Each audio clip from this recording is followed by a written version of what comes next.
everyone, this is Aditi Khanna and I'm a first yearite in IIT BHU. I participated in Spill the Ink 1.0 where I got the first position for my story, and I'm grateful to the members of the NIT Agartala Lit Club who gave me this opportunity to present my story to everyone. So here goes. The story is titled Sleep Tight.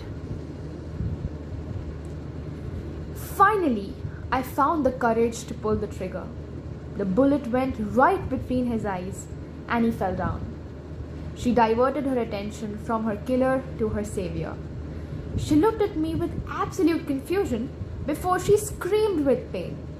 She fell holding her arms where her date was written. No wonder she was in pain. She was dead now. It was all over. I looked at my arm now for the infinitieth time. I had to believe this now. This was my reality, her reality, my mother's reality, my sister's reality. This was the world's reality, the truth, the harsh truth. I went home. Nobody in my house believed this thing. They were avoiding it as much as they could. So I dozed off. I was forcibly removed from a rare slumber by an audible crash from what sounded like under the bed. I froze in fear and hid beneath the covers which provided a safe, warm feeling then. No matter how much fear was flowing through my veins, I was still curious to know what caused the bang. It didn't help that I had been having horrific nightmares about monsters being there under my bed. Childish, I know.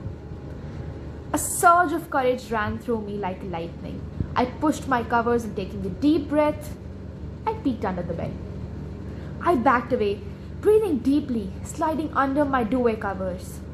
I shook and shivered under the sheets. I whimpered as someone flicked the light switch off, darkness consuming the room.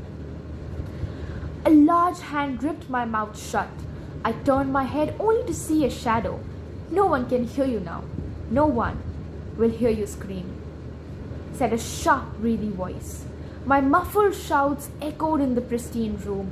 A chair was slammed into the back of my knees. I bared my teeth beneath the big hand, trying to pry myself out of the grip. After a lot of tries, I voluntarily collapsed into it. A menacing laughter echoed in the room. I didn't even try to stand. My eyes filled with tears as I was thrown on the ground. The shadow that had held me finally went to take a step into the stream of light, its fists raised. With a yelp, I was awake. That's the worst part, I exclaimed to my mum. The dream always ends in a cliffhanger. My mother, least interested in my talks, nodded and busied herself with the kitchen chores. I got frustrated with my mother's lack of attention, so I stormed into my room. I sat on my bed and sighed. That laugh of the monster.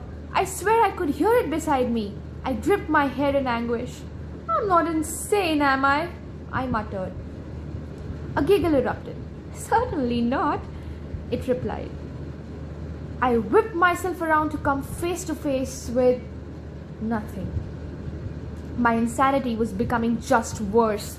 One day, I mumbled to myself as I placed a cup of coffee to my dry lips. The mug was empty. I sighed. My eyes fluttered shut. I shook my head, interfering with my sleep. I fumbled my fingers across the TV remote.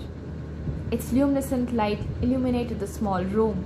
A minute later, I fell into deep sleep, straight into a nightmare. I was tied to a chair.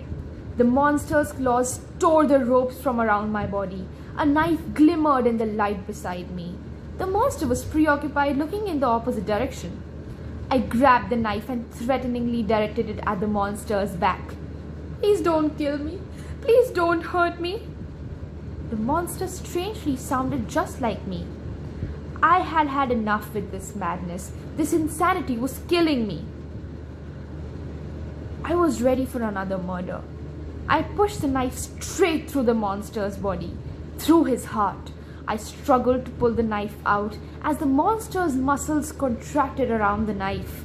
I shook with fear as I straddled the lifeless body beneath me. I gasped and awoke only to see my life coming to an end. I lay there breathless, almost lifeless, a knife beside me, and identical gashes on my own body. Blood was pooling around me, the metallic smell forcing dizziness on me. I tried screaming, moving. I was hopeless. I looked at my arm. 9 December 2019.